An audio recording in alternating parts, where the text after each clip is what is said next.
할렐루야. 오늘도 굿TV에 함께 하시는 여러분들을 주님의 이름으로 사랑하고 축복합니다. 오늘은 누가복음 4장 43절 말씀을 중심으로 해서 예수님이 이 땅에 오신 목적이란 제목으로 오늘과 다음 주에 걸쳐서 총 5개의 목적을 찾으며 함께 한번 은혜를 나누기를 원합니다.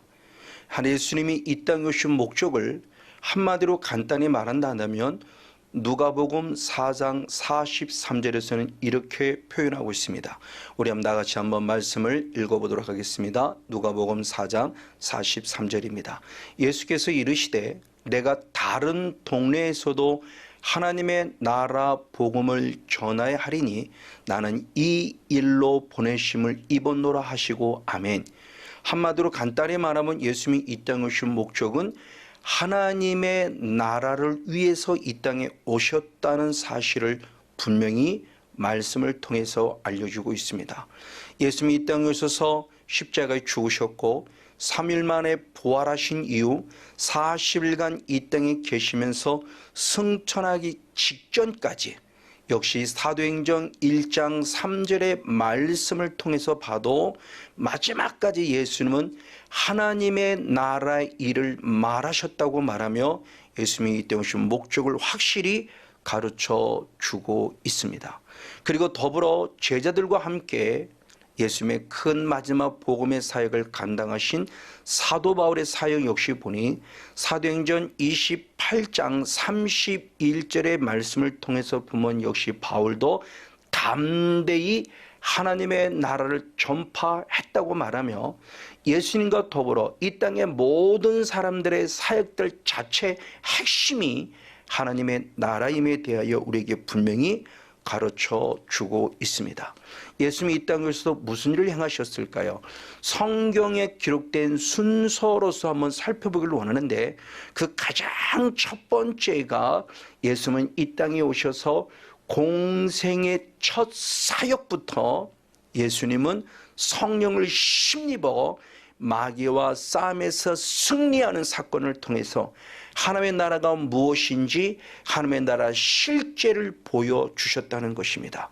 마귀는 예수님을 3번씩이나 시험했지만 예수님 말씀과 기도로 이기셨고 특별히 마태복음 4장 10절과 11절 말씀에 의하면 사탄아 물러가라 라고 말하면서 사탄과의 실제적인 싸움을 통해서 하나님 나라가 실제임에 대한 부분을 우리에게 분명히 보여주셨다는 겁니다. 우리는 너무나 잘 알고 있습니다. 기독교의 가장 근본이요 예수님 하나님의 나라 들어가는 첫 출발점은 요한복음 3장 16절 말씀을 통해서 오직 예수 그리스도를 믿는 자만이 구원을 얻는다고 하는 부분을 우리에게 가르쳐주고 있다는 사실을 너무나 잘 알고 있습니다. 그러나 반면에 또한 주님은 이어서 요한복음 3장 36절의 말씀에 의하면 아들을 믿는 자는 영생이 있다고 표현하며 요한복음 3장 16절을 한 번 더 우리에게 확인시켜 준 다음에 그 다음에 아들을 순종치 아니하는 자는 영생을 보지 못하고 도리어 하나님의 진노가 그 위에 머물러 있을 것이라고 말하며 우리의 믿음의 신앙은 결국 순종이라는 신앙으로 한 단계 승화될 필요성을 가르쳐주고 있습니다. 그리고 예수님은 이어서 또한 천국이란 존재에 대한 부분을 얘기함에 있어서 마태복음 11장 12절 말씀에 천국은 침노하는 자의 것이라고 아주 중요한 영적인 요소를 가르쳐줬습니다. 자, 천국은 침노하는 자의 영성이란 사실은 우리가 구약 성경으로 넘어가서 하나님께서 이스라엘 백성들을 애굽에서 구원해 내시고 광야 교회에서 훈련시킨 다음에 적과 꿀은 가나안 땅의 목적지인데 그 적과 꿀은 가나안 땅에 들어가기 위해서는 예수님은 중요한 원리를 알려줬으니 가나안의 7속을 쫓아내라는 겁니다. 그래서 하나님께서는 신명기 9장 3절 말씀에 명령하셨으니 주님이 친히 말씀하기를 그들을 내어 쫓아라 그랬고 그들을 멸하라고 말씀했으니 그들이 바로 가나안의 7 족속입니다. 이 사건을 통해서 천국은 침노하는 영성이 어떤 영성인가를 우리는 알 수 있다고 하는 겁니다. 그러면서 예수님이 또한 친히 말씀하기를 누가복음 13장 24절의 말씀에 천국은 좁은 문이라고 표현하며 그 좁은 문을 들어가기 위해서는 너희가 힘써야만 한다고 말씀했다는 겁니다. 바로 이를 통해서 예수님은 이 땅에 진정한 하나님의 나라가 무엇인가를 보여주기 위하여 처음 첫 공생의 사역을 시작하면서부터 그리고 마지막 십자가에서 친히 죽으시는 십자가의 사명을 감당하는 그 순간까지도 예수님은 히브리서 2장 14절에 이렇게 표현했으니 히브리서 2장 14절의 마지막의 말씀에 내가 이 땅에 육구로 함께 옴은 사망으로 말미암아 즉 내가 십자가에서 죽음으로 말미암아 사망의 세력을 잡은 자 곧 마귀를 멸하시기 위함이라는 사실을 분명히 우리에게 기록해 주고 있습니다. 즉 예수님은 공생의 첫 사역부터 시작해서 그리고 마지막 십자가에서 죽으시는 3년 내내 모든 공생의 사역의 첫 스타트가 뭐였냐? 마귀를 멸하는 것이었다는 거죠. 그래서 사도 요한은 요한일서 3장 8절 말씀을 통해서 하나님의 아들이 나타나심은 즉 이 땅에 오신 목적은 마귀의 일을 멸하려 하심이라 라고 표현하며 이 땅에 오신 목적을 밝히셨고 이 땅의 목적을 확실히 이루어 내셨다는 겁니다.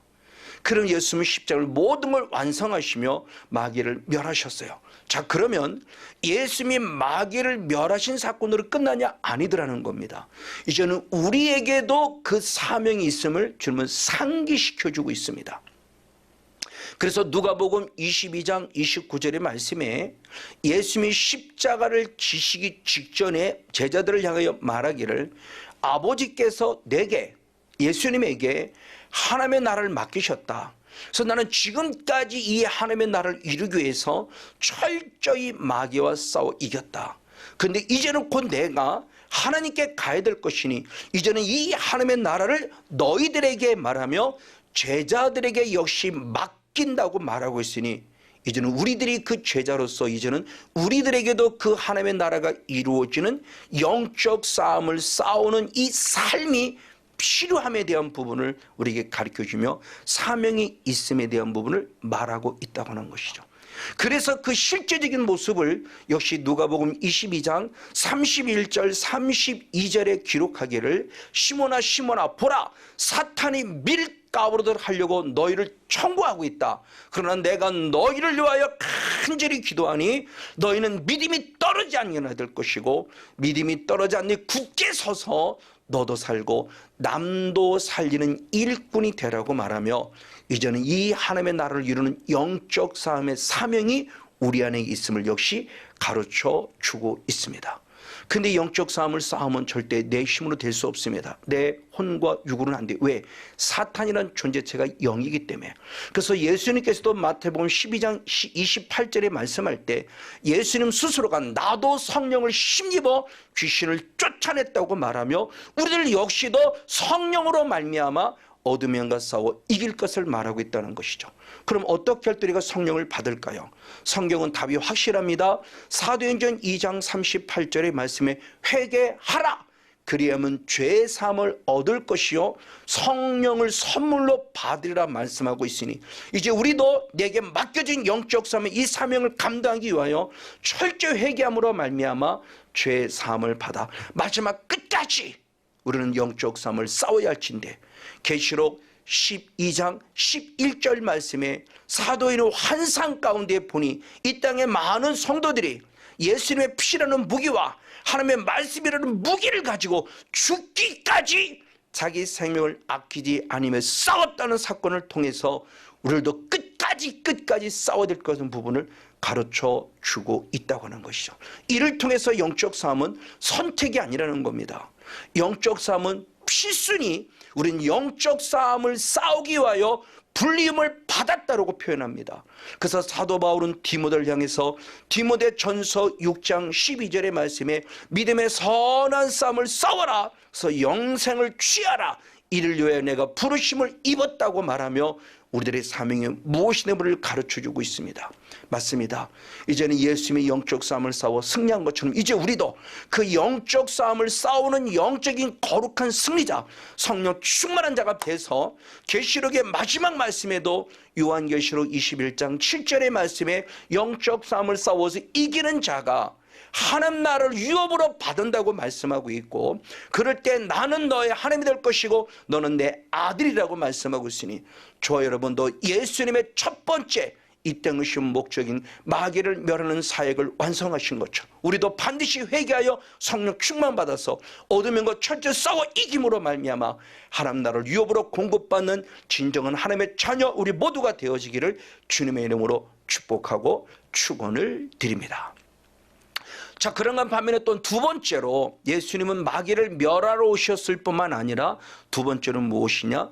우리의 죄를 사하러 오셨다라고 말씀하고 있으니 누가복음 5장 24절의 말씀에 인자가 이 땅에서 죄를 사하는 권세가 있는 줄을 너희로 알게 하려 함이라 라고 표현합니다. 이 땅에 우리 죄를 사하러 오셨습니다. 맞습니다. 이 죄를 사하러 오셨다는 사실은 마태복음 1장 21절 말씀에 아들을 낳으리니 그 이름을 예수라 하라.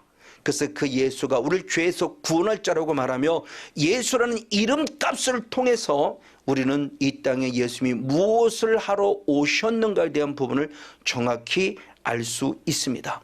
이 죄삼이 곧 누가복음 1장 77절의 말씀을 통해서 보면은 결국 죄사함이 곧 우리의 구원이라는 사실에 대한 부분도 또한 알려주고 있습니다. 자, 그러면 예수님은 어떻게 하심을 통해서 우리를 죄로부터 사해 주실 수 있었을까요? 빌립보서 2장 8절 말씀에는 예수님이 친히 십자가에서 죽으심으로 말미암아 그 죄사함의 길을 열으셨다고 말합니다. 근데 중요한 하나의 원인, 하나의 이유가 있습니다. 그 죄사함의 모습에 원리가 있습니다. 고린도전서 15장 3절의 말씀을 보면 성경대로 죽으셨다고 표현함을 통해서 예수님의 이 죽으심은 어느 날 갑자기 이룬 것이 아니라 이미 주님의 절대적 계획과 섭리 속에 있는 약속의 성취라는 것이죠. 그러면 대표적으로 그 성경은 구약 성경을 말하고 있으니 그 성경대로의 구약의 예언의 모습은 대표적인 모습으로 이사야 53장 5절과 6절입니다. 그가 채찍에 맞음으로 우리가 나음을 입었고 그가 찔림으로 우리의 허물을 인함인데 그가 상함은 우리의 죄악을 인함이라고 말하며 6절의 말씀에 예수님에게 우리의 모든 무리의 죄악을 담당시키셨다고 말하며 이사야의 말씀에 예언된 말씀을 예수님은 성취하러 오신 것입니다. 그래서 로마서 3장 25절의 말씀에 주님 스스로가 말씀하기를 나는 이 땅에 피를 흘림으로 하나님과 우리 사이에 화목 제물이 되어 주심으로 전에 지은 모든 죄를 간과하심으로 자기의 즉 하나님의 의를 나타내셨다고 성경은 기록하고 있습니다.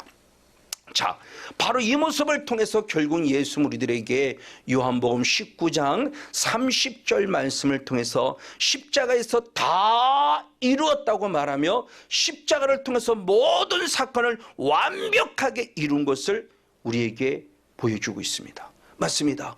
그래서 주님께서는 히브리서 9장 22절 말씀을 통해서 우리에게 말씀하기를 피 흘림이 없은 주 죄삼이 없다고 표현했으니 이건 역시 구약 성경 예레미야 17장 11절에 이미 성경의 약속대로니 피가 있을 때 속죄함이 있다고 말하며 우리의 생명은 피에 있다고 말하니 이 피를 통해서 우리의 진정한 구원의 출발점이 있음을 말씀하고 있는 것입니다.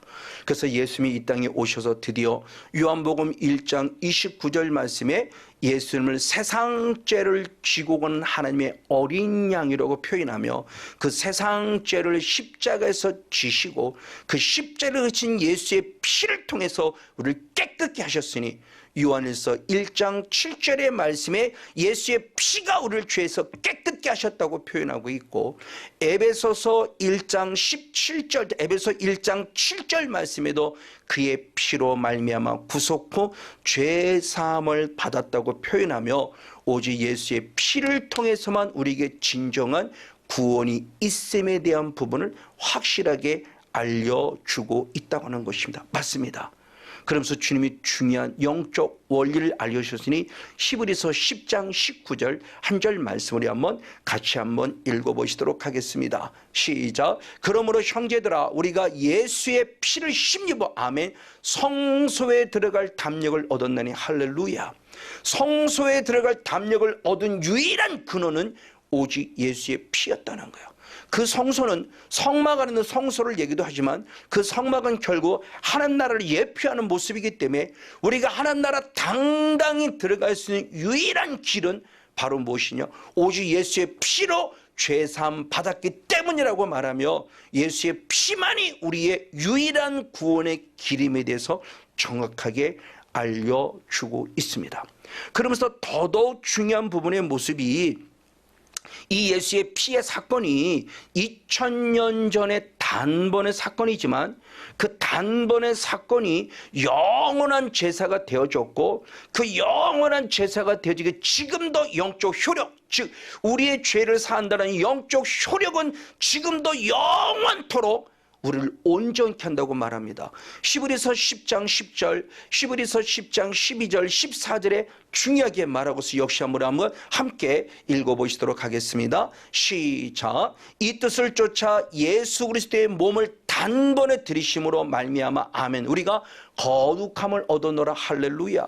오직 그리스도는 죄를 위하여 한 영원한 제사를 드리시고, 아멘, 하나님의 우편에 앉으사 저가한 제물로 거룩하게 된 자들을 영원히 온전케 하셨느니라. 할렐루야. 맞아요.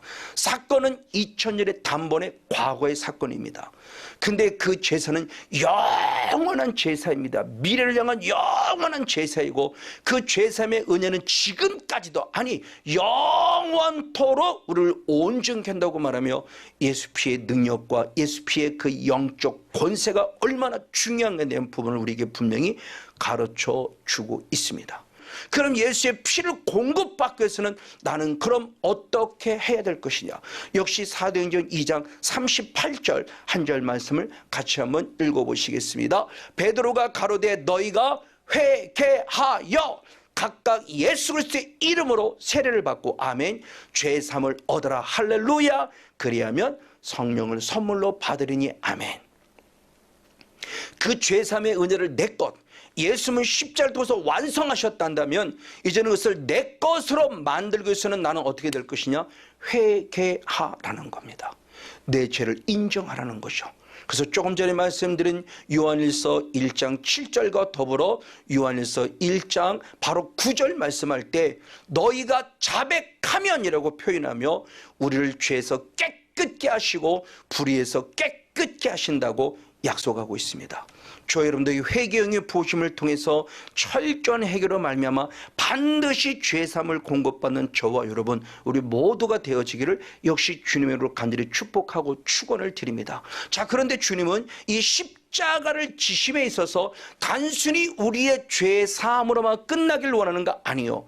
우리의 죄를 사하신 다음에 주님에게 중요한 명령을 주셨습니다. 그것은 과연 무엇인가? 사도 바울은 이렇게 표현했습니다. 고린도후서 5장 15절의 말씀을 역시 한 목소리로 같이 한번 읽겠습니다. 고린도후서 15절입니다. 시작. 저가 모든 사람을 대신하여, 아멘, 죽으심은 산자들로 하여금 다시는 너희 자신을 위해 살지 않고, 할렐루야, 오직 저희를 대신하여 죽었다가 다시 사신 자, 오직 예수 그리스도를 위하여 살게 하려 함이니라. 할렐루야.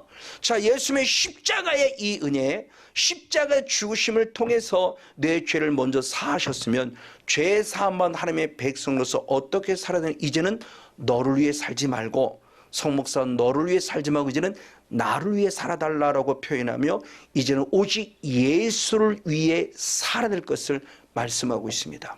그래서 주님께서 말씀할 때 주를 위해 살기 위해서는 우리들의 사명이 어떻게 되느냐?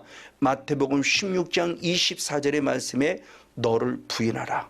그리고 자기 십자가를 지라. 그리고 나를 쫓으라고 말씀하며 우리가 십자가에서 예수와 함께 철저히 죽어져서 이제는 오직 주를 위해 살아가는 자가 되어야 한다는 사실을 가르쳐 주고 있는 것입니다.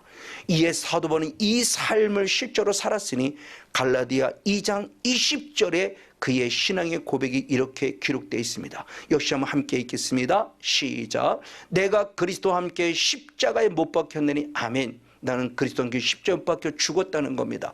그런즉 이제는 내가 산 것이 아니요 오직 내 안에 그리스도께서 사신 것이라. 할렐루야. 그러므로 이제 내가 육체 가운데 사는 것은 나를 사랑하사 나를 위하여 자기 몸을 버리신 하나님의 아들을 믿는 믿음 안에서 사는 것이라. 아멘. 내가 그리스도와 함께 십자가에 못 박혀 철저히 죽었어요. 왜? 주님께서 명령하셨기 때문에. 그럼 이제는 내가 철저히 죽었기에 나는 누구를 위해 살아가야 되느냐?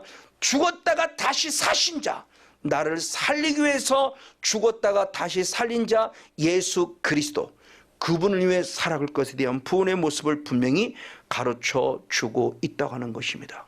그러므로 이제는 이 하나님의 놀라운 승리의 삶을 살아감에 있어서 나도 어떻게 살아갈 걸 말씀할 때는 주를 위하여 살아가야 된다는 겁니다. 그래서 사도 바울은 고백하기를 로마서 14장 7절 8절 말씀에 아주 중요한 고백을 했습니다. 자기를 위해 사는 자가 없다. 자기를 위해 죽는 자도 없다.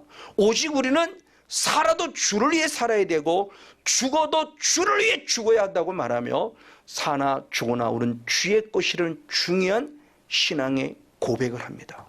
사도 바울은 말합니다. 자기를 위해 사는 도 없다고 미리 말하고 있고 자기를 위해 죽는 자도 없다고 말하고 있습니다.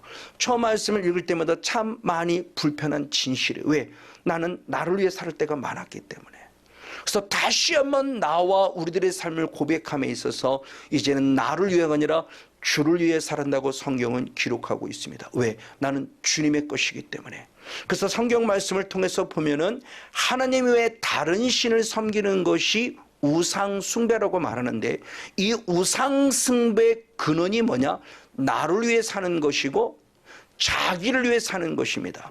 그래서 출애굽기 20장 4절과 5절 말씀을 표현했을 때 아주 중요한 고백을 합니다. 뭐라고 표현되는가? 너를 위하여 나를 위하여 자기를 위해 새긴 우상을 만들지 말아라. 그래서 우상이란 단어를 보면 앞절의 말씀이든 뒤의 말씀이든 나를 위하여 너를 위하여 자기를 위하여, 결국 우상이라는 것은 나를 위하여 살아가는 것이 우상이에요. 그러면 하나님의 다른 신을 섬기는 것뿐만이 아니라 하나님을 역시 우상으로 섬기는 것도 자기를 위하라고 말씀하고 있다는 겁니다.